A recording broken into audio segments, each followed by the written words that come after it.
عرب میں جو بھی اخلاقی اب معاملہ ہو چکا تھا اس وقت جب کہ حضور کی بعثت ہوئی ہے، اس کا نقشہ اب آ رہا ہے سورۃ الماعون میں. یعنی یہ کہ ایسا نہیں تھا کہ سرے سے ان کے ہاں کوئی ویلیوز رہی نہ ہوں، لیکن یہ کہ تلپٹ ہو جاتی ہیں ویلیوز، اور یہ کہ کچھ چیزیں ہوتی ہیں کہ جن کی حقیقت نہیں رہتی، صرف ان کی رسم رہ جاتی ہے. جیسے آج ہمارا حال ہے، رہ گئی رسم اذاں روح بلالی نہ رہی، فلسفہ رہ گیا تلقین غزالی نہ رہی.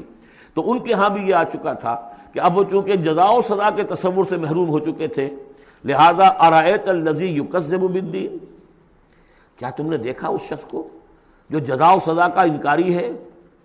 کوئی جزا سزا نہیں، کوئی باعث بعد الموت نہیں. ان ہی الا حیاتنا دنیا نموت و نحیا وما یہلکنا الا الدار. اس دنیا کی زندگی کے سوا کوئی زندگی نہیں، ہم خود مرتے ہیں خود جیتے ہیں، اور ہلاک کرنے والی شے گردش افلاک کے سوا اور کوئی نہیں، ہم کوئی خدا کو نہیں مانتے. ایسے لوگ بھی تھے ان میں.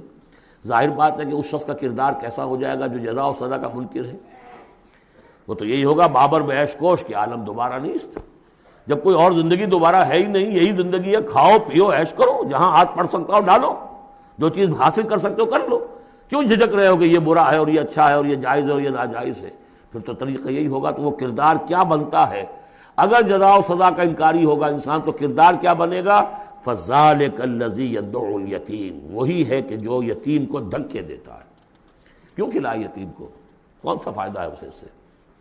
وَلَا يَحُضُّ عَلَىٰ طَعَامِ الْمِسْكِينِ، اور کسی مسکین کو کھانا کھلانا خود تو درکنار، کسی اور کو بھی اس کے لیے کوئی تلقین کرنے کو تیار نہیں. اس لیے کہ اندیشہ یہ ہے کہ میں اسے تلقین کروں گا تو پلٹ کر مجھ سے نہ کہے کہ تم کیوں نہیں کھلاتے. فَوَيْلٌ لِّلْمُصَلِّينَ، ان کے ہاں نماز تو ہے، نماز کا حلیہ انہوں نے بگاڑ دیا ہے. وہ سورہ انفال میں ہم پڑھ چکے ہیں، سیٹیاں بجاتے تھے، تالیاں بجاتے تھے، لیکن وہ نماز سمجھتے تھے اسے. وہ طواف کرتے تھے خانہ کعبہ کا، اور اس میں سب سے اونچا طواف سمجھتے تھے اس کو کہ مادر ذات برہنہ ہو کر طواف کیا جائے.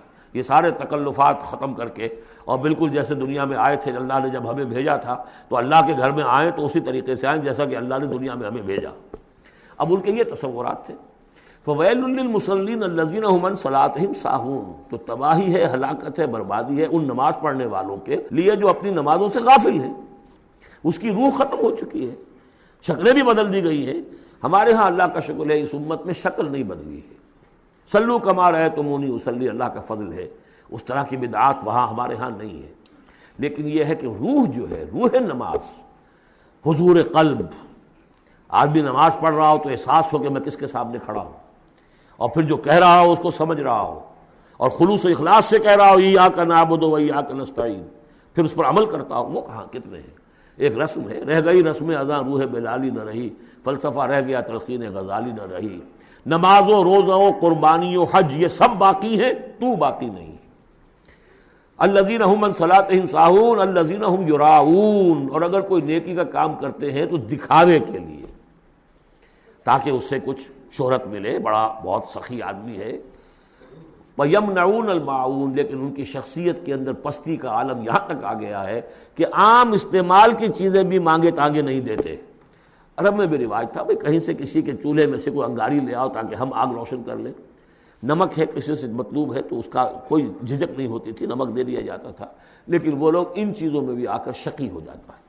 بارک اللہ لی ولکم فی القرآن العظیم ونفعنی وإیاکم بالآیات والذکر الحکیم.